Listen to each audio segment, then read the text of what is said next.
Yes, boys, welcome back to the channel. Today, I'll be doing my first ever betting MMA podcast. I'll be going through some of the, all of the fights, looking at them from a betting perspective, how I'm going to approach every single fight from a betting perspective, or if I'm not going to play anything on these fights, look at some of the value props on these bets, on these fights, and look just look at the value lines on these fights. So yeah, it's a new thing I'm going to be doing. I think I've been doing very well this year. We're already up 60 units already. 60 units already, and it's only 3 months into the year. 107 or 111.74 units. And guys, I really appreciate every single one of you hitting the like button, hit the subscribe button. It helps out the channel massively, and it lets me know that I'm doing a good job with my breakdowns, with my analysis, and with my bets. I do a breakdown card, like I've already posted every Sunday. Do a best bets video every Friday. I post them on Fridays for you guys. If you want to tail, I mean, honestly, boys, we've been crushing it, so this is the best time to tail me. I mean, we are absolutely crushing the books this year. Like I said, 60 units already this year. But yeah, we'll be going through each of these fights, seeing what value lines there are, seeing what plays I potentially am looking at on these fights, and yeah, maybe kind of breaking them down again, but kind of breaking them down from a value side, from a betting side. So it's going to be more in-depth in the numbers game, if that makes sense, of trying to make money. So yeah, I hope you guys enjoy this new podcast type series, which I'll be doing every single week for you guys, just providing you guys some more content, more insight into these fights. But yeah, guys, let's get right into it. Our first fight tonight is going to be Angel Pacheco taking on Caolan Loughran. This fight's going to be very interesting. Angel Pacheco, a guy, he's a very tough man. This guy has an absolute dog in him. But honestly, I think he's unmatched in the grappling and the wrestling aspect. I don't think his takedown defense is the best.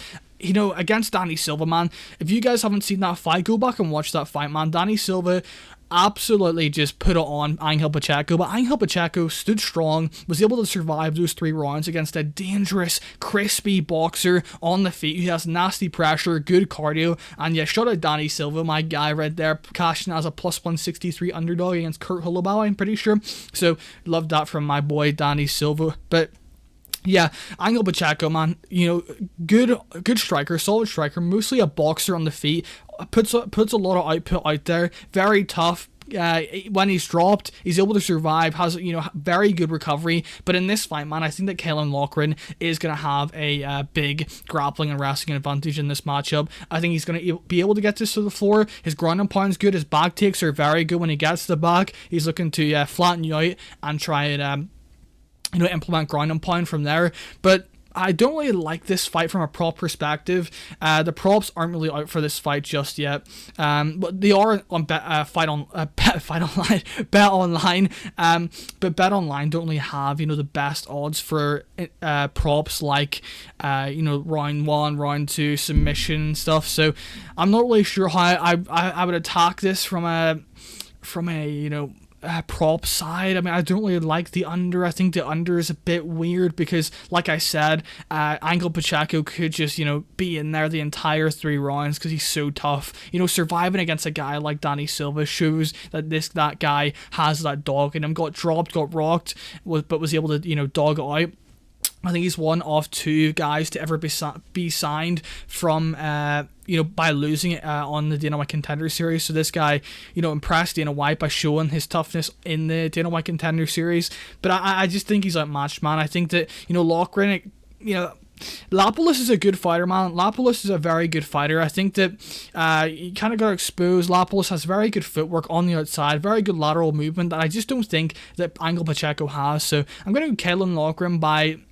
I think he'll just get a decision. I'm not really sure how to attack this from a prop perspective. I don't have a strong read, but I do think he is a very safe parlay piece, to be honest. So yeah, if you want like an anchor, if you want like not anchor, but if you want a solid, just win type fighter in your parlay, I think that Caolan Loughran is the type of guy you want in your parlays for this weekend. I do have him parlayed with someone, which I'll be giving out during the week on my Twitter, SickyDoes MMA, or stay tuned for my best bets video on Friday, which I'll be releasing. But yeah, our next fight tonight is going to be Andre Petroski taking on Jacob Malkoun.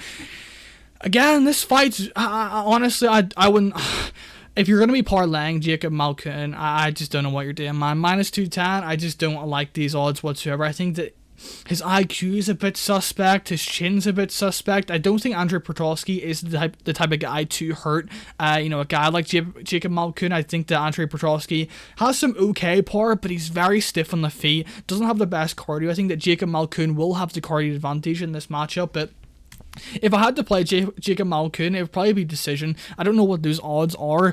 Let me check. Jacob Malkoun should be here somewhere. Okay, there it is. Jacob Malkoun. Plus 180 on Andrew, but I mean, that's a value, man. I feel the over, yeah. I mean, the over is just to the tits, man. I mean, it's so just. You can't really play that at minus 180. I mean, that's just something I wouldn't be playing because the value is just not there in it whatsoever, isn't it? Really. Andrei Petroski inside the distance. I mean, plus 300, not great. Plus 260. These odds are just not just whatsoever. I mean, what's with like Petroski round? I mean, plus 7. I just, there's nothing here that stands out in my opinion.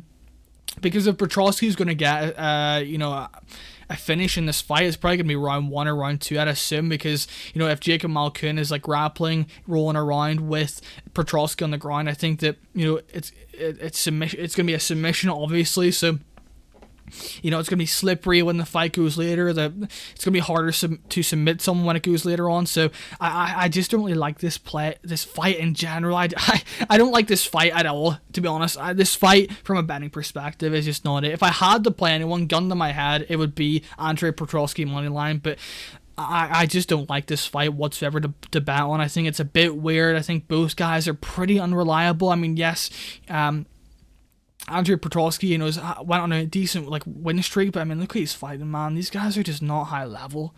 Like Nick Maximov, I mean, Wellington Herman's not a bad win, but Jaromir Short, it's just not the best level of competition. And you have Jacob Malkoun getting a DQ against Cody Brundage. I mean, these fights are just, I mean, how can you trust these guys with your money, man? I just couldn't. Minus 210 in a parlay with Jacob Malkoun. No thanks. Next, I just hate that fight, man, from a prop perspective. Next fight is going to be Melissa Gatto taking on Victoria Dudakova. Melissa Gatto, man, I mean, she has very good grappling. Taking someone's back like Tracy Cortez is very impressive to me, but Victoria Dudakova is going to be the better striker. I think that she has a bit more power, the dangerous strikes on the feet, the more dangerous strikes on the feet. I think she's more athletic. I think that Melissa Gatto has pretty bad striking. Her output is pretty good, but her striking, I mean, you could eat her punches like a Tic Tac, to be honest. She does not have that type of power to hurt you on the feet, like Dudakova, who dropped Jinyu Frey in her last fight. But Jinyu Frey, man, I bet her as a plus 380 underdog. And it was a very good bet, man. A very good bet at plus 380. I think she lost 29-28 on the scorecards. But, if she didn't get hurt in one of those rounds, she got dropped in one of those rounds, she could have ended up winning that fight. Victoria Dudakova had staff in her, I'm not even going to say where it was, but yeah, just think with your own imagination there. But, Victoria Dudakova, pretty, very athletic. I'm pretty sure she was a swimmer, and I don't know, that was like her background before getting into MMA. So, she is very athletic on the feet, good power, very fast, and I think that her speed advantage on the feet is going to be too much for Melissa Gatto, but I just don't like the takedown defense from Victoria Dudakova. This is a dog or pass situation, in my opinion. I would not be playing Melissa Gatto at minus 160. She didn't look the best in her last fight. She went 0 for 7 on takedowns against Ariana Lipski. Ariana Lipski has been improving massively, though. She's a potential problem, man. She's been training with Amanda Nunes, and ever since training with Amanda Nunes, she's looked legit, man. So yeah, the line's coming down. I actually have I'm gonna give this bet. I have a bet on Dudakova in this matchup. I think that she's gonna have the faster striker. She's gonna be the more powerful striker. She's gonna have the faster footwork for Melissa Gatto not to be able to track down and potentially get her to the cage and look for a takedown. I just don't really like Melissa Gatto's takedowns. I don't think she sets up her takedowns with her hands very well, in my opinion. And yeah, I'm not really high on Melissa Gatto as a fighter, to be honest. What's the prop saying? I mean, Dudakova by a decision. I mean, yeah, these are just minus 200. You're not gonna be able to play anything in this fight, man, are you? Yeah, plus 700. Yeah, whoa, that was just Gatto by submission. There's just nothing here, man. There's nothing on this fight either. What is Dudakova by KO potential? I just don't see her getting a KO though if she's not able to KO Jandiroba Frey, to be honest. But yeah, I'm going to go with a dog. I think that there is value on the dog. She's a younger fighter. She's going to be improving more. She's going to be the faster striker on the feet. She's going to be the more powerful striker. I think her movement on, I mean, look at Topology, 82%. That's surprising. Her movement on the feet is going to cause problems to Melissa Gatto, but yeah, it's a tricky fight for the prop side, but the value at plus 137, which I got on Dudakova, that's how I'd play. I'd play the value side on Dudakova in this matchup. Our next fight is going to be Aslan taking on Anton Turkalj. This is a rematch, very interesting rematch here. Aslan in the first fight was piecing Anton Turkalj up on the feet, getting some takedowns, and was winning minutes in that fight.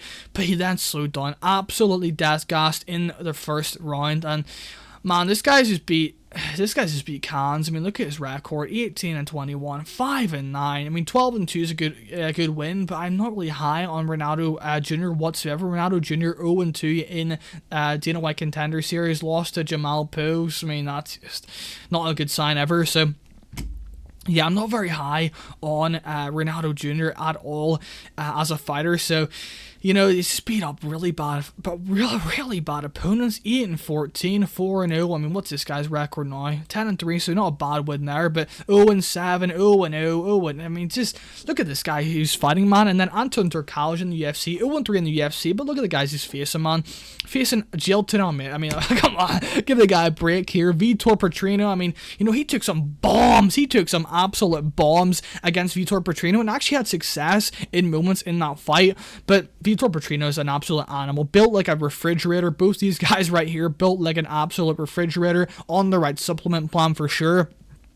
And then got absolutely destroyed by Tyson Pedro. But Tyson Pedro, man, is a very accurate striker. Very, fast, powerful early. Got some, technical striking on the feet. Does kind of slow down as the fight goes on. But, it is what it is. People were saying, Anton Turkalj's chin is a bit suspect. And I disagree, man. Only been finished once in the UFC. And, his chin against Vitor Petrino, man, he was eating some absolute bombs from a guy that cracks one of the hardest punchers maybe in that division right now. I mean, Vitor Petrino hits like a truck. So yeah, I'm not really that down on his chin whatsoever, man. Just because he got finished by a crisp striker on the outside in Tyson Pedro. He has nice straight shots, nice good leg kicks, good kicks to the body, good teep kicks to the body. I actually banned Tyson Pedro in that fight as well. What was that? I'm pretty sure it was he was a dog in that fight. Yeah, he was a dog. So yeah, I'm not down on Anton Turkalj. I think Anton Turkalj is the value play, man. Already beat this guy in the second round. Like I said, he got beat up in the first round, but after the first round, man, he was able to, weather the early storm, get into the second round, and Aslan was absolutely gassed. He was cooked in the second round, and yeah, got his back taken, got mounted first, got taken down by a body lock, got mounted, big elbows from Anton Turkalj, got his back, and then found a submission victory. So I do like the value play. He was a plus 155 favorite, and money's been coming in on him, but then money's been coming in on Aslan since it became a pick'em. So he's back to a dog right now. So I do like violence, man. I do like violence in this fight. I think whoever wins this fight is going to win it pretty early on. I think that Anton Turkalj, if he gets into the second round, I think he finds a very early first round or second round submission. I think he probably finishes him maybe 2 minutes into the second round with a rear naked choke once again. That was my official prediction on my breakdown video. So it is a fight that I am looking to play from a plus 195. I don't mind that. I mean, I'd probably just take his money line if you're going to play Anton Turkalj, to be honest, because he could just lay on top of him for 2 rounds and win a decision victory. Both guys absolutely gassed, but Anton Turkalj doesn't seem like that type of guy. In his Dana White Contender Series, he did seem like that type of guy. An absolute snooze fest he put on, but the guy he was fighting was very explosive, very dangerous on the feet, and he just wanted to cover distance and grapple the guy. So I don't really blame him in that matchup. But yeah, let me see the props. Anton Turkalj, this is a very interesting one for Anton Turkalj. I mean, that's juicy. Plus 14. I don't mind that. He could get on top here, land some big elbows like he was doing on him from mount. But what's his submission? Anton Turkalj, okay, plus 1800, that, or plus 800, I mean, that's not bad. I don't mind that either. The late, I actually like Anton Turkalj, the KO. I mean, he probably wins by submission. I mean, look at his, I mean, I don't know. I like that. I like that KO, man. The second round KO. What was that? Plus 1200. I seen again. Plus 14. I like that, man. I really do. If he gets on top in this matchup against Aslan, round 2, he's going to absolutely elbow his face off. So I do like Anton Turkalj moneyline. I do like his prop side. I don't like, laying chalk in a round 1 fighter. I mean, what's Aslan's round 1 KO? I mean, yeah, man. You can't really play this guy, can you? Unless you think he's just going to win. Just take his moneyline, right? Just in case. So yeah, I do like Anton Turkalj from a betting perspective, value play in this matchup. So yeah, I'm going to go with Anton Turkalj with the money line and probably potentially that TKO prop round 2 or 3. So yeah, I like Anton Turkalj in this matchup to get it done. Conor Matthews taking on Dennis Buzukja. I don't know what happened there.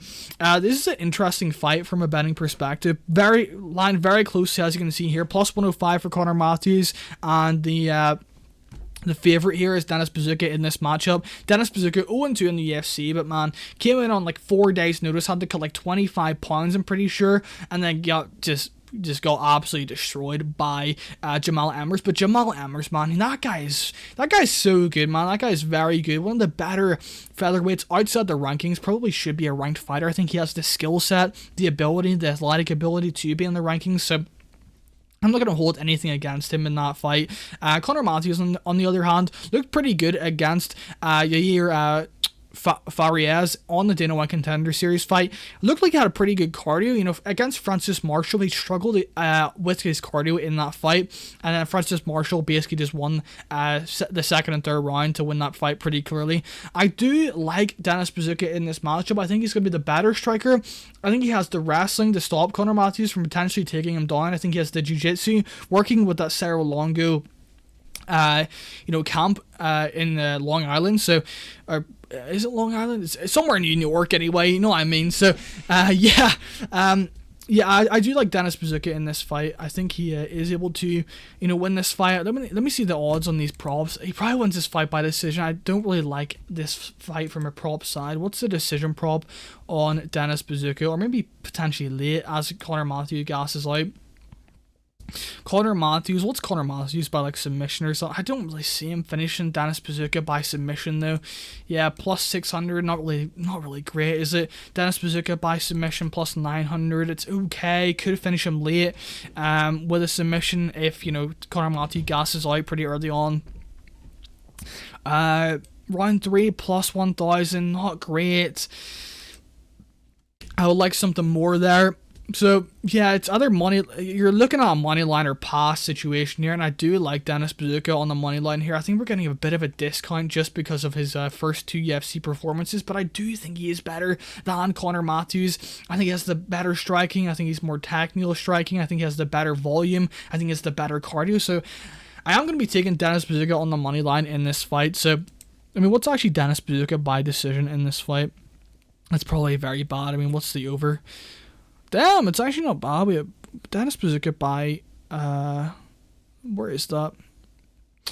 Come on, find this, man. I probably scrolled past it, didn't I? There it is. Plus 200, it's not great. You'll probably find a better number, maybe plus 300 potentially on another book. So plus 300, I don't mind like a 0.5 unit play on Dennis Buzukja if you're looking to attack this fight from a prop perspective. But overall, I'm just going to take the money line in this fight. I think that we're getting a bit of a discount on Dennis Buzukja in this fight. So yeah, give me Dennis Buzukja by decision in this fight. Like the money line. I think there's a bit of value there. I'd probably line him like minus 170 in this fight. I'm not really high on Conor Matthews' skill set. I think his striking's a lot to be desired. I think his cardio was a bit suspect from the Francis Marshall fight. So yeah. And then this fight is just a mess. I mean, this fight is very interesting from a prop perspective. It's either Herbert Burns early or Julio Arce late, second or third round. Herbert Burns has absolutely zero dog in him whatsoever, as we've seen against Bill Algeo. I mean, look at that. Exhaustion from damage. Exhaustion. He lost a fight due to exhaustion. That's when you know, man. So This guy has absolutely no dog in him whatsoever. Had to be carried out by his brother out of the cage, Gilbert Burns. So, yeah, it's their first round for Herbert Burns. He has nasty grappling, okay wrestling, pretty good timing on the feet with the knees, with, okay striking early on. But like I said, man, I just can't trust this guy to, on the money line side. The number has actually come down. I think he was plus 450. So, I do understand. I'm not really liking Arce from a parlay perspective at minus 450 because, like I said, man, he's getting up there in the age. I mean, both of these guys are going to be pretty old in this fight. Arce hasn't fought in a while. I mean, neither has Herbert Burns, but I just feel like, Herbert Burns is going to come out here trying to look for that submission pretty early on, and I just, it's such a risky fight for a minus 450 to lay out on a minus 450. Herbert Burns is so dangerous early on. You're gonna have your butt clenched in that first round, so I'm gonna stay away from this fight. Maybe look at a prop side. I mean, fight doesn't go the distance. It's probably going to be just to the tits in this fight. There's no props yet, but I'd probably look to play Herbert Burns round 1, Julio Arce round 2, round 3. That's how I'd play this fight. Yeah, the money's been coming in on Herbert Burns, plus 300 now, so that's very interesting. The under 1.5 is minus 115. I don't mind that whatsoever. I mean, I think he's a bit of a decisionator, Arce. Yeah, he's a bit of a decisionator.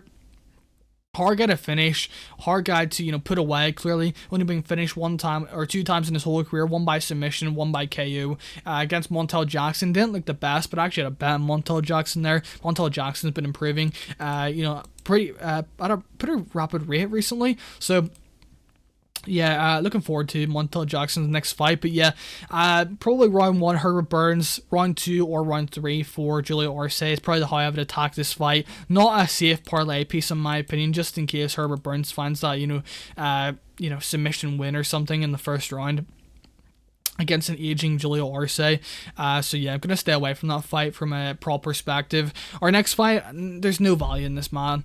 There's no value. I think the line, minus -200. I just don't like that on Godinez in this fight, man, because if she is taken down, I just could see Jandiroba, getting on top here and just winning on the ground, because taking chances to get back up against a girl with the jiu-jitsu, with the top pressure of Jandiroba is a bit of a risk for Godinez in this fight. So yeah, I think that Godinez has the takedown defense, though. I think she's one of the best women takedown defense artists in the UFC. I'm not even joking. Women do not have the best takedown defense usually, but Lupita Godinez, man, in her last fight against Tabata Ricci had insane takedown defense, but I do think Virna Jandiroba has slightly better takedowns than Tabata Ricci. Tabata Ricci doesn't have the best takedown entries, doesn't really set up her hands that well with her takedowns, but Jandiroba, on the other hand, looks, to pressure you against the fence and look to cage wrestle, so her wrestling is better than, what do you call it, gosh, I'm having a brain fart, Tabata Ricci. So yeah, at a moneyline side, I'd probably play Jandiroba, but I just don't really like any moneyline side. Minus 200 on a WMMA fight, not really something I'm looking to play. I mean, what's a late, cause Virna does slow down, so what's a late TKO for Godinez? I could see Godinez putting on with her boxing. That's interesting. That is interesting to me. Plus 3,500. I don't mind that play, I don't mind that play. A plus 3,500. I actually like that. I might play that, man. I think that Virna Jandiroba is tough. She is a hard girl to put away. Obviously, 19-3 for a reason. 3 losses coming by decision, but man, if she doesn't get her out of here, I could see, Godinez landing combinations. It's not like Godinez has big power or anything in her hands. She's got good boxing. Never finished anyone by TKO, but I'm saying, Virna Jandiroba's diving at legs and, not being able to, get back up when the ref says get back up, and, Godinez is just landing combinations on her against the fence, putting combinations when Virna Jandiroba is tired. The ref might jump in, so I'm not really sure. Plus 3,500 isn't bad, man. I think you could probably get a better number on a different book. I actually don't mind that play. I may add that to my card. You're probably saying, oh, she has 0 TKO wins, which I understand, but we're looking at value here. We're looking at trying to find value spots on some of these props. So at plus 3,500, it's not actually a bad play when you think about it as a stylistic matchup. Virna Jandiroba does slow down as the fight goes on. Lupita Godinez has very good cardio and has very good boxing on the feet. So I could see, Virna Jandiroba slowing down here and potentially getting finished in the later rounds. But obviously that likely won't happen. It'll probably be Lupita Godinez by decision, but not really a fight I'm looking to play from any perspective. What's the over in this fight, actually? Where is the over? It's probably like just, minus 270. Just nothing in that fight either. This fight card's pretty hard to bet from a prop side, but there are some value spots I like on this card. Our next fight is going to be Landwehr taking on Jamall Emmers. This is a very interesting fight. I do have Jamall Emmers parlayed up on my betting card. I like Jamall Emmers in this fight, to be honest. I think that Landwehr doesn't really cut many angles when coming in. He does have it's just all gas with this guy. All gas, trying to look for takedowns, trying to chain wrestle you, a lot of output, gets better as the fight goes on, gets better, when he's cracked, when he's rocked, somehow comes back and looks even better after getting rocked, getting dropped. So Landwehr is a pretty, tricky guy to fight, but I feel like Jamall Emmers has the range, has the distance management, has the pullback counters, has the 1-2s to beat a guy like Landwehr. I think that Landwehr's defense is a bit, is pretty poor, man. Very hittable on the feet. Like I said, doesn't really, cut many angles when coming in. I think that Jamall Emmers is the better fighter, man. And like I said, man, Jamall Emmers is a guy that, he's a guy that I've been very high on. Lost to Jack Jenkins, got absolutely robbed. I had a light bet on Jamall Emmers at like plus 160 going into round 3. Got absolutely robbed there. Beat Ashkabov, that fraud. Lost to Pat Sabatini after dropping him early. He doesn't have the best fight IQ as we've seen, but he's a very good fighter, very good defensive wrestling, very good wrestling as well, good striking, good powerful striking, good cardio, very athletic. I just like him in this fight, and I think he is a pretty safe parlay piece in my opinion. I think that Landwehr is going to be too outmatched on the feet. I don't think he has the wrestling capabilities to put a guy like Jamall Emmers on his ass, so I'm going to go with Jamall Emmers pretty confidently in this fight. What are the props? I might take a stab on Jamall Emmers by KO in this matchup. Like I said, Landwehr is a hard guy to finish, but if anyone can do it, it's going to be the sniping ability of Jamall Emmers. So what is Jamall Emmers by KO? Plus 375? Nah. I'd be looking at plus 500, plus 450 if I was going to play it. So you might get a better line during the week, to be honest. Plus 4, despite from a prop perspective, isn't great, to be honest. I think if Landwehr wins by decision, plus 385, but there's no point playing that. May as well take his money line just in case he finds a submission or breaks Jamall Emmers and somehow TKOs him in the later rounds. So not really something I'm looking to play from a prop perspective if the numbers are going to be like that on the Jamall Emmers KO at plus 450. But yeah, I do think Jamall Emmers is going to win this fight pretty comfortably. I'm going to go 30-27. I think he is going to be able to absolutely just dismantle Landwehr on the feet when he comes in. So yeah, pretty confident on the side of Jamall Emmers in that fight. Our next one is going to be Chidi and Njokuani taking on Rhys Mckee. This fight is very interesting from a prop perspective. I love this fight from a prop perspective. Chidi and Njokuani, it's either he's gonna finish this fight pretty early on, or he's gonna gas out and lose this fight in the second or third round. Rhys Mckee, this guy has got a granite chin, man. Got a granite chin, a dog, absolute dog. Every single win he has basically is getting beat on and then coming back in the later rounds and finding a finish. So it is a bit of a risky fight. I do have two separate bets on Rhys Mckee at plus 170 and plus 187. So very happy with the line I got there. But yeah, I do like Rhys Mckee. I think his cardio, his durability, his toughness, his heart in this fight is going to be able to beat a guy like Chidi and Njokuani. He has absolutely no toughness, no heart whatsoever, as we've seen in his last fight. I actually bet Malkoun against him at like plus 110. I'm pretty sure he was up. Let me actually check that. I think he was like plus 120 in that fight. Malkoun, let me just check. So he no, I got that. I got him at like plus 100 or something. I'm pretty sure. Algeo in that fight, but yeah, I think that Rhys Mckee is gonna be able to survive the early rounds. And also, guys, this is free information. This is very important. Listen, right?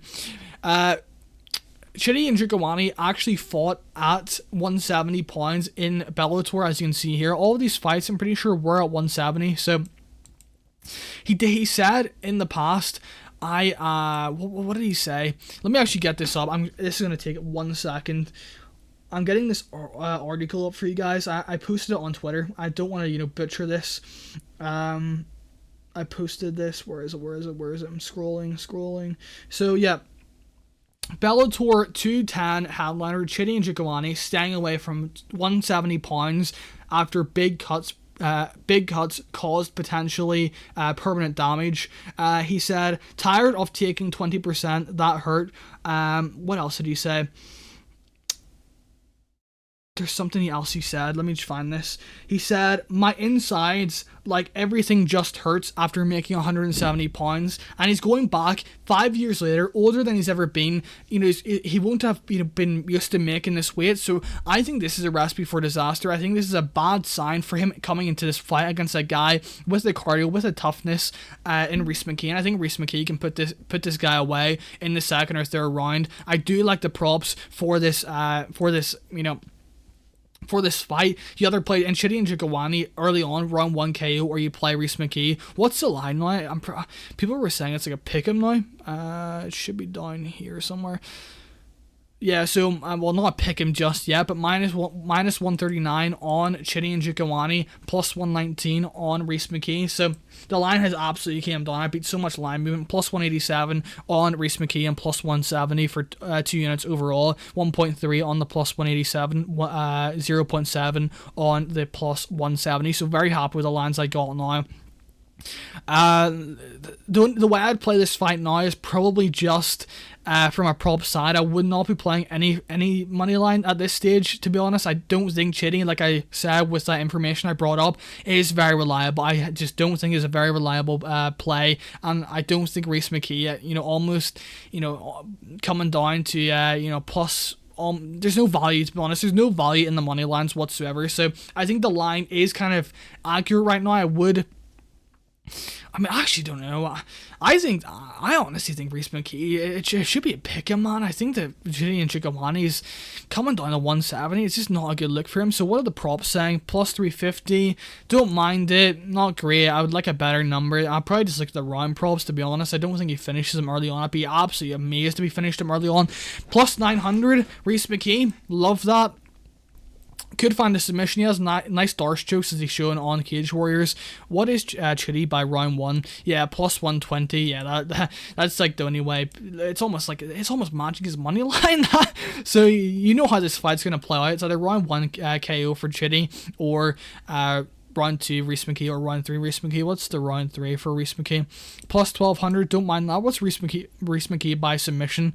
Mckee by submission plus 1600. Yes, I'm pretty sure Chidi is a black belt but when you're tired, man, when you're absolutely gassed, I could potentially see Chidi, shooting a takedown, a desperation takedown shot, and Rhys Mckee, snatching up a dart in this matchup. So I do like Rhys Mckee's, second and third round props in this fight. I really do like this fight from a prop perspective. I think there's value on Rhys Mckee from the prop side, but yeah, I don't think there's any value on the betting money lines here. So it's a prop or pass situation, in my opinion, from this side. What's our next fight tonight? Is it going to be the one and only? Oh, it's not. That's the next fight. Bill Algeo taking on Kyle Nelson.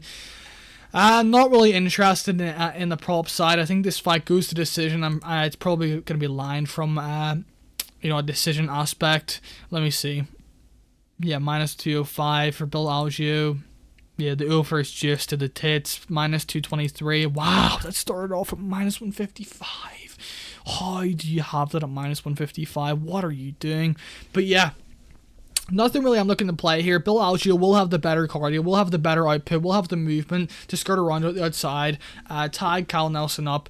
But Kyle Nelson's been improving in his last 2 fights, showing better cardio, got on the right supplement plan. So With USADA gone, it could be very interesting. I'm not even joking. That is something I'm actually looking into, guys, is, looking at these fighters, man. These guys are... They're gonna be juicing, let's be honest. Every single person's gonna be juicing now with USADA gone. They're testing fighters. They're barely testing fighters. These the new drug testing company. I mean, some of the stats I've seen, like 0 drug tests for many people, like 1 drug test for like John Jones, for example. So I know 0 drug tests for John Jones this year, I'm pretty sure, since they've taken over. So these guys, I just do not trust these guys to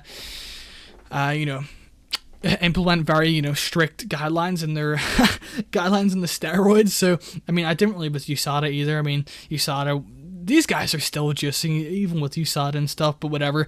I'm gonna just go Bill Algeo on the money line. I don't think he's a safe parlay piece at -220. He fights.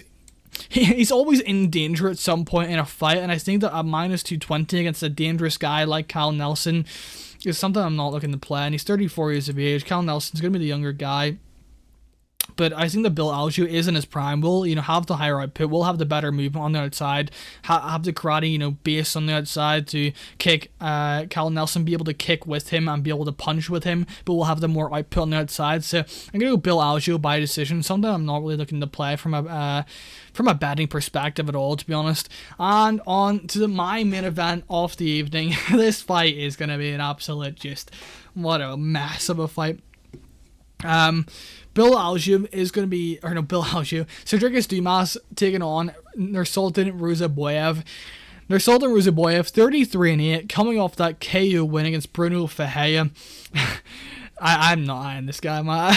If you've watched his tape, man, you will know. You guys out there that have watched his tape, you will know what I'm talking about. He's fighting at 185 now. He was fighting at 170, getting ragdolled at 170 against, regional bums.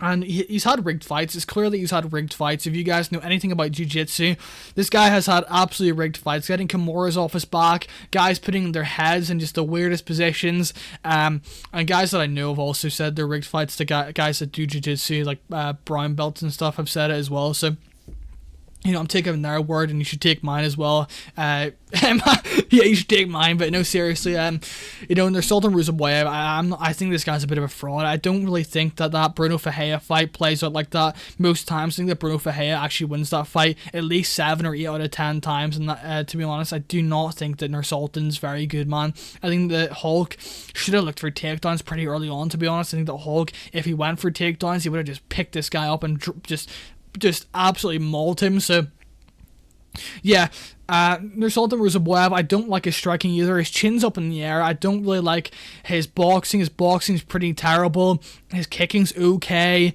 I'm not really high on this guy whatsoever, man, from just a fighter aspect, to be honest. His skills aren't there, to be honest. But Sedriques Dumas, on the other hand, this guy's been improving. People are roasting Sedriques Dumas.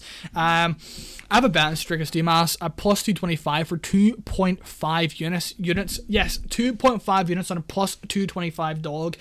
I think the Sedriques Dumas is going to be the better technical kickboxer from the outside. I think he has the better striking, the better boxing, the better kicks. I think he has the better wrestling as well. The jiu-jitsu probably goes to Nursulton Roziboev, who is now training at Hanzo Gracie Philly with guys like Sean Brady. So potentially he's getting better in that gym with his takedown defense. But I think the Sedriques Dumas has the better striking, has the more powerful striking. People are going to roast him because the Abu Azaitar fight was very close, but I just do not think this Nursulton guy is it whatsoever, man. I think that all the value at plus 225 is a must bet. I think it's a must bet for you guys out there. Even if Sedriques Dumas loses, man, it's just, it is what it is. I just think that from what I've seen on Roziboev on the regional tape has been nothing but just mid. I'll be honest. I hate using that word for, breaking down and, giving my analysis on some fights, but I'm just not high from what I've seen on tape from Nursulton Roziboev. Not the best striking, chin up in the air, not the best kicking game. Leaves himself wide open for takedowns. So yeah, Sedriques Dumas is going to be the play. I like the over. I do like the over. I think that Sedriques Dumas is able to, actually, I don't know. This fight's hard to play. That over-under is pretty hard to play. Yeah, that's flipped. The line flipped. It's minus 130. It's favored now, so it is pretty hard. Fight ends inside the distance at minus 600. Damn. Fight goes to this. I mean, that's kind of value, man. Plus 400. I think that's a bit of value right there. To be honest, plus 400 on Sedriques Dimas could just piece this guy up for 3 rounds and, you know, potentially get on top in this matchup and just wrestle this guy in the second and third round and pick up the minutes. So I don't mind plus 400 on fight goes the distance. I've actually been like very good at predicting very wide lines on fight goes the distance. I predicted that with Ihor Peteria versus the Polish guy. I forgot his name. You guys will know what I'm talking about. Ihor Peteria, that was plus 500. I'm pretty sure to go to decision.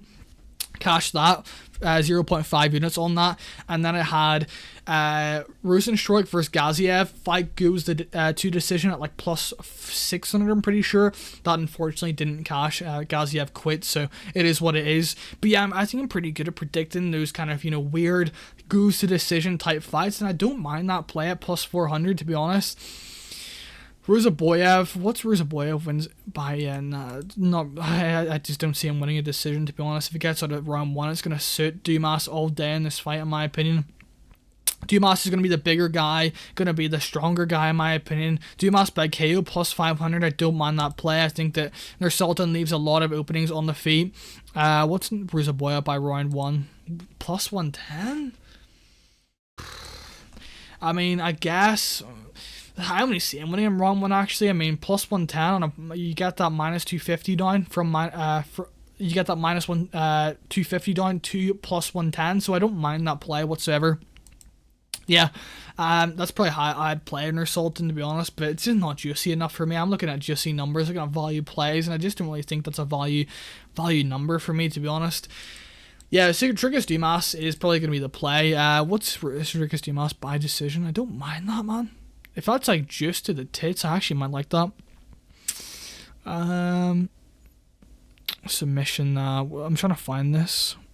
It's at the top usually, isn't it? Dumas by decision plus 650. I don't mind that.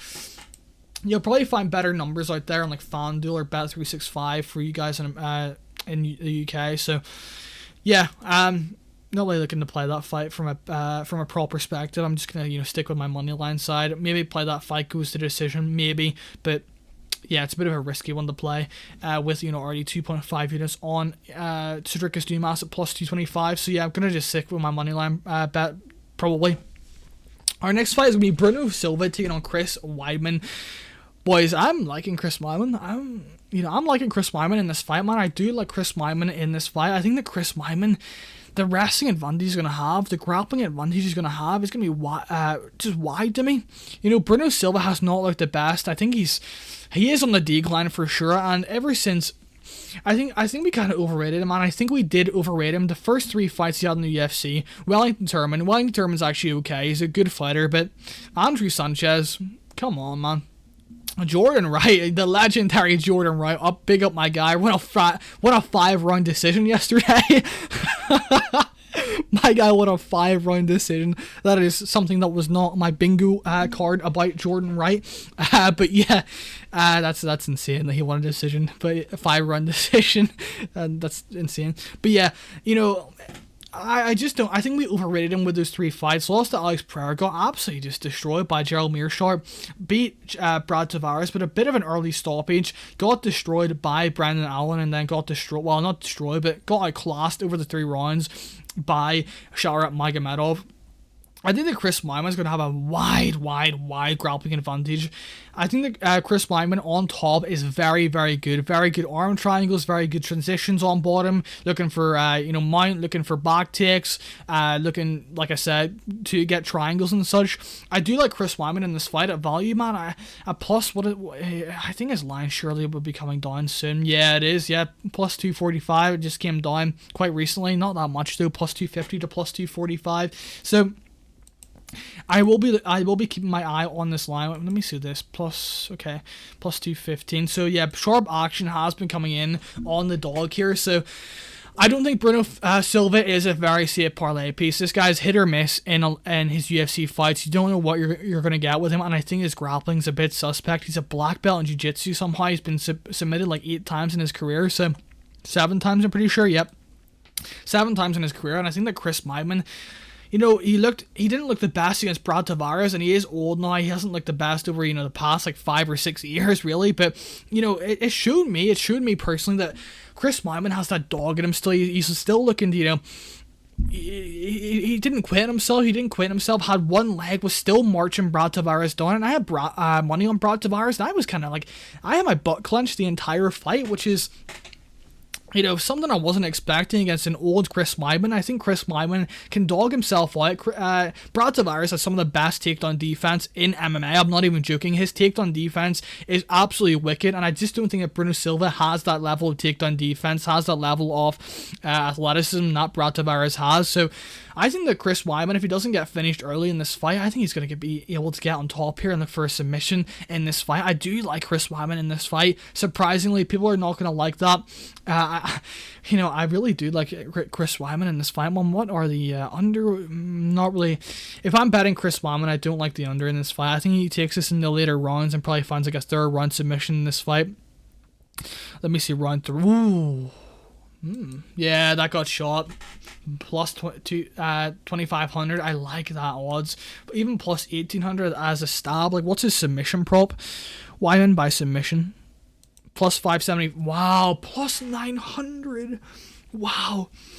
You still might be able to get like plus 650 on other books. Like I said, Bet Online don't have the best, you know, props out there for, you know, to bet on. So keep an eye on your books, man. I do like Chris Weidman in this fight, man. I think there's a massive grappling disparity on the mat here, and if Chris Weidman gets on top, I think he gets his submission pretty easily here. So, gonna look to play Chris Weidman in this matchup. Hope he rolls back the clock here and goes out, you know, potentially goes out with a win to end off his career here. I do like Chris Weidman. I think he has the wrestling advantage, the grappling advantage, and his last fight, like I said, showed that he still wants to be in there, didn't quit himself, and yeah, I do like him in this fight. Vicente Luque taking on Joaquin Buckley. Also, I don't think that Silva's a very trustworthy fighter, like I said, and minus 285, no chance I'm parlaying him. Vicente Luque taking on Joaquin Buckley.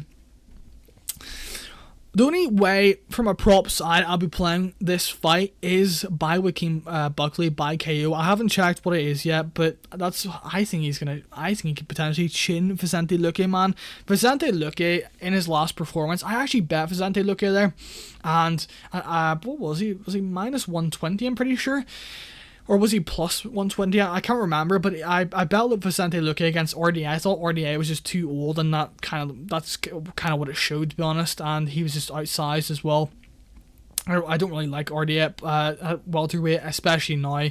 Welterweight's been getting better over the past years. Better guys have started to come in, and yeah, I just don't really like him at his age, getting outsized by bigger, more athletic guys. So yeah, Vicente Luque, you know, looked okay in that fight, but I didn't like the way he was taking shots, man. He looked very, you know, scared to be hit in that fight, and I think that Joaquin Buckley has that blitz style, that taekwondo style, with the kicks, with the, you know, the fast footwork to cover distance. Like, he covers distance so fast in fights. The way he's able to, you know, let's pretend it's like a 25-foot octagon right here was my hands. You know, he's here and he's over here very fast. I like the way he's able to cover distance very fast. I like the way he's very powerful in the feet, and I like his cardio as well. His chin is a bit suspect, but I like him in this fight. I think at dog value, he is the side for sure.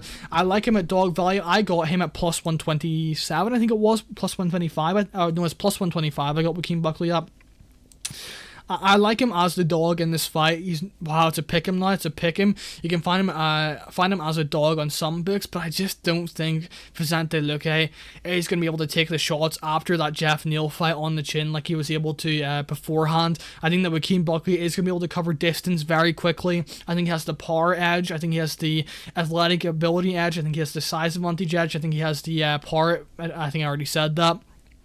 But yeah, I think he's just going to be able to overwhelm Vicente Luque with the bigger power shots. Will be landing the harder shots. Will be the more active striker. He's very active on the feet, and like I said, he has very good cardio as well. So yeah, I'm going to go with Joaquin Buckley here all day. Under minus one, I would have played that at minus 135, but that was sniped up very quickly. So yeah, let's see what Luque. What's Joaquin Buckley inside the distance? Plus 225. What's his KO prop? Yeah, plus 250. Not really that good, is it? To be honest, you may as well just play his money line at that price. He very well could win a decision. Let's be honest. I don't really see plus 200 being value on Joaquin Buckley as the underdog already on his KO prop. So I do think he KOs Vicente Luque. Like I said, Vicente Luque is not reacting to shots the way he used to, as we've seen in that RDA fight. So yeah, I think that Joaquin Buckley is able to find a stoppage in this fight, the way he covers distance, the way he explodes. So yeah, I do like him in that matchup. And on to the main event of the evening. I bet Aaron Blanchfield in this fight. Aaron Blanchfield is my official pick, but at this odds, man, if you're looking to play this fight in any way, if you're a DJ out there, I'm looking to play man Fiorot. This is a numbers game. Like I said, I did pick Aaron Blanchfield, and you guys out there, some of you guys potentially don't understand what I mean by the numbers game, why you would bet against me when I'm picking Aaron Blanchfield. I think that man Fiorot at plus 165, I got Aaron Blanchfield at minus 130. Yeah, I think the line should be like minus 180 maybe. That's where I would cap it maximum. But at plus 165, I do like the dog shot on man Fiorot. That's something I do all the time, guys. If you don't know my betting style, for example, I bet Dustin Poirier at plus, what was it? Plus 187 against Benoit Saint-Denis, and I picked Benoit Saint-Denis to find a submission round 3. I just thought there was value there, and that's basically how I bet a lot of the time. If you guys didn't know, that's just for your guys' information. But yeah, I do like Aaron Blanchfield in this fight. I think the grappling disparity is whatever is gonna be a big difference in this fight, man. I think that Aaron Blanchfield in the later rounds is gonna be able to get those takedowns are easier and gonna be able to get on top and look for the back and potentially get a submission victory round 4, round 5. Man Fiorot has slowed down in the past. She slowed down against Rose. Her grappling defense looks pretty good. It looks pretty good. Beat girls like Tabata Ricci. Tabata Ricci's really small though. Beat a girl like Mayra Bueno Sylvia is very dangerous grappling. Beat a girl with and Jennifer Mai has decent grappling, but not the best takedowns. I think that Aaron Blanchfield has better takedowns, but I don't think her takedowns are absolutely amazing. If we're looking to play this fight, actually, I don't mind you sitting out and then waiting for a live bet on Aaron Blanchfield. I think that Manon Fiorot is going to be the better striker early on. I think it's going to be hard for Aaron Blanchfield to get a hold of her early on with the lateral movement that Manon Fiorot presents on the feet, but I think that she will be able to close the distance as the fight goes on and get the takedowns in the maybe third, fourth, fifth round and get a submission victory by rear naked choke. So what are the later round props for? I don't really like. I don't, because like I said, I think that Aaron Blanchfield can find a TKO in this fight. But yeah, Aaron Blanchfield, man, her boxing, I think people are saying, oh, it's not going to be competitive whatsoever on the feet.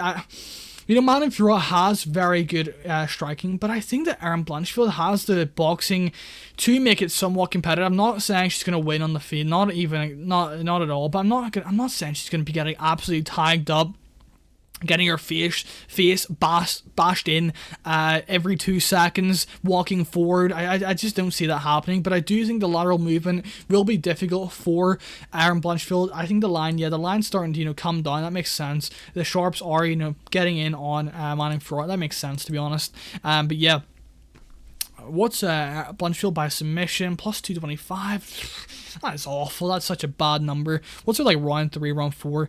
Yeah, plus 1200. But what's like the submission? I'd rather the submission. Blanchfield by submission round 3. 1200 plus 1500. They're not just. You'll probably find better numbers on FanDuel or wherever you're from. Because like I said, BetOnline don't have the best numbers out there. But yeah, guys, that was me breaking down every single fight from a betting perspective. So some of the key plays I'm looking at, we'll go over it one more time, recapping all of these fights. So nothing really I'm looking to play here. I think that Caolan Loughran has the better wrestling, has the better grappling here.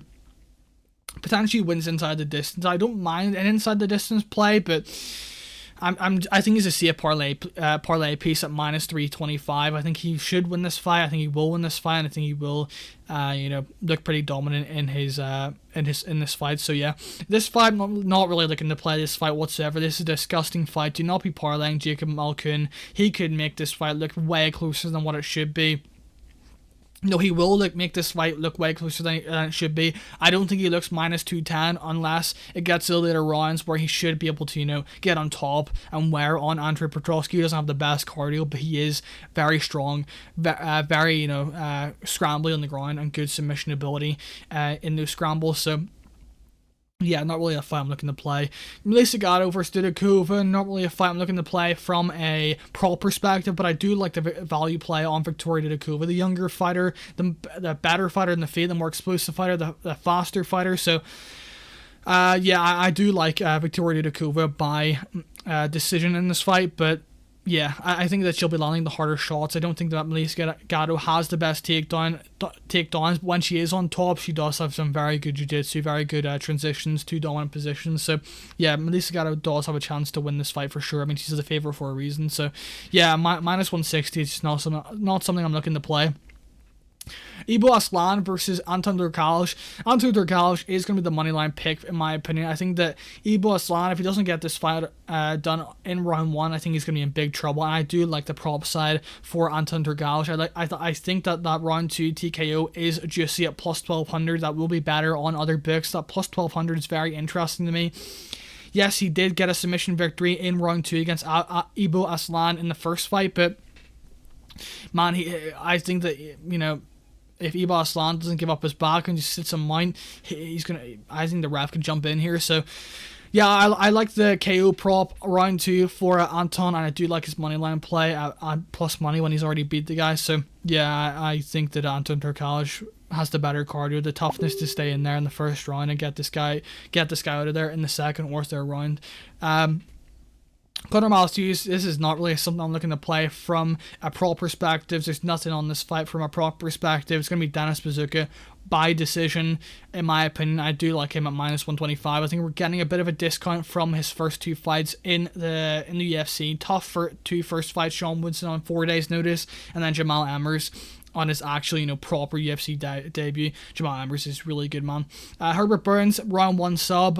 No lines have come out yet, or round 2. Round 3 would not be parlaying. Julio Arce, I think, is a bit of a risk at minus 450. The line has been coming down on Herbert Burns.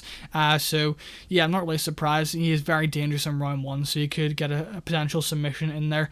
Virna Jandiroba, nothing from a betting perspective. Maybe round 3 for Godinez. Like I said, TKO, man. I think that TKO is very live, man. I think that TKO is very live. You're going to be saying she's found 0 TKO wins, but man, Virna Jandiroba gasses really hard, man. And I think that she'll be, like I said, Lupita Godinez will be able to keep this on the feet for the majority of the fight. And I think that Virna Jandiroba will be shooting bad takedowns because she won't be able to get the takedowns she wanted to.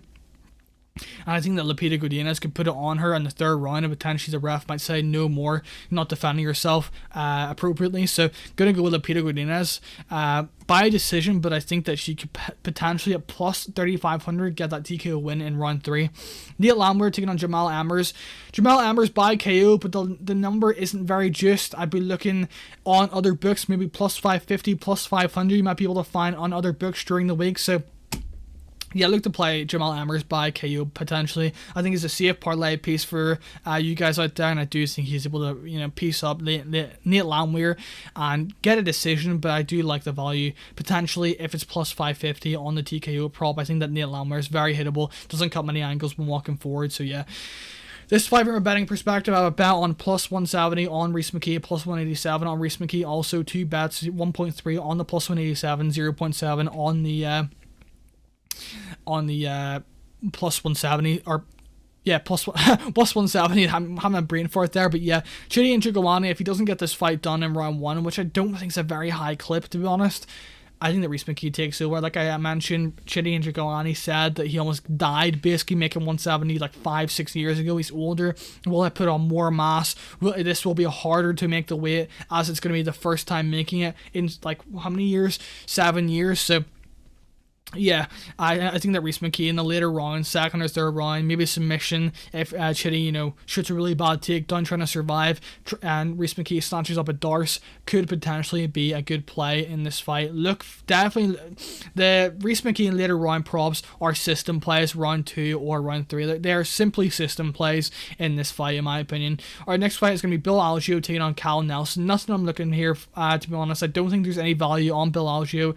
I think there's a bit of value on Caolan Nelson. He could land the more impactful strikes. He could drop Bill Algeo in 2 off the 3 rounds potentially, and just getting the round just off that. So not really, I don't like him at -210, man. I don't like him in this fight. He fights really, you're like, bro, please stop fighting. You're going to win this fight so easily. Stop taking so many risks in these fights. And he keeps continuing to take the risks in those fights, and you're just screaming at your TV saying, bro, please stop fighting like this. You're winning this easily. Just sitting the outside and tying the guy up, but he decides to, go in the pocket at times and gets caught by big shots. So not really something I'm looking to play from either side or any betting perspective, in my opinion. There's Sultan Roziboev taking on Sedriques Dumas. I think that Sedriques Dumas by decision is very live. I think that if this fight gets out of round 1, I could see Sedriques Dumas just out kickboxing this guy, potentially out wrestling this guy. He will be the bigger guy, will be the stronger guy, will be the more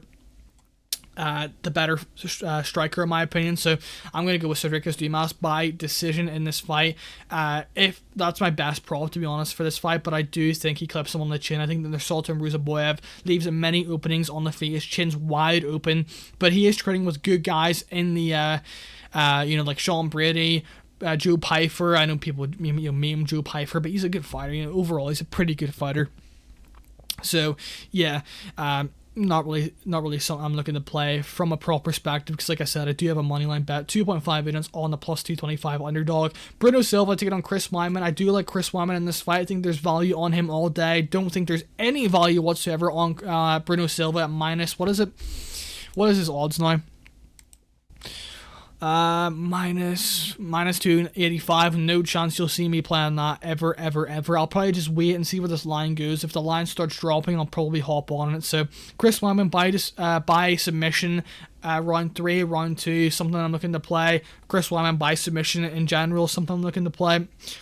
Chris Weidman by why do I keep saying decision? Chris Weidman moneyline is something I'm looking to play as well. So yeah, Joaquin Buckley by KO maybe, but the odds aren't good enough. I think that honestly it's a pass if you didn't get the plus money on Joaquin Buckley. I think that Joaquin Buckley should be able to win this fight. Like I said, he covers the distance very well. I think that Loughran in his last fight wasn't able to take shots very well, looked very nervous on the feet, and I think that Joaquin Buckley is going to be able to land the harder shots, be the more active striker on the feet, and win this fight by decision most likely. Actually no, I think he KOs Loughran in the second or third round, in my opinion, but yeah, gonna go with Joaquin Buckley by third round KO after Loughran just cannot take any more damage. Aaron Blanchfield taking on Fiorot. I think the Aaron Blanchfield 4th or 5th round submission props are very nice. I think that Aaron Blanchfield live could be very nice. I think that Fiorot will have a lot of success early on, but like I said, she does slow down as the fight goes on, like she did against Rose, and I think that Aaron Blanchfield is going to struggle early on to track Fiorot down, but as the fight goes on, I think that Aaron Blanchfield will be able to cover distance, get in the inside, get her up against the fence, and look to cage wrestle and potentially get her back and look for a submission victory in the round 4 or 5. So yeah, there you guys have it. Oh my gosh, I'm stuttering so much. It's like 2:30 in the morning. That's why I'm stuttering so much, guys, so my bad for that. But yeah, if you guys enjoyed that video, hit the like button, hit the subscribe button. It helps out the channel massively. And yeah, guys, we're at 1k subs, so I appreciate every single one of you. So I've been putting in a lot of time and effort for you guys, and I hope you enjoy this new betting podcast I'll be doing every single week for you guys. But yeah, guys, I will see you in the next one. Have a good day. Peace. And yeah, good luck this weekend. Stay tuned for my best bets video on Friday. We've been killing it this year. 60 units already, 111.74 units in the past 13 months, so we've been doing pretty well. So yeah, hit the like button, hit the subscribe button, and comment if you disagree or agree with some of my props or value plays that I have in this card, and I will see you guys for my best bets video on Friday. See you guys there. Peace.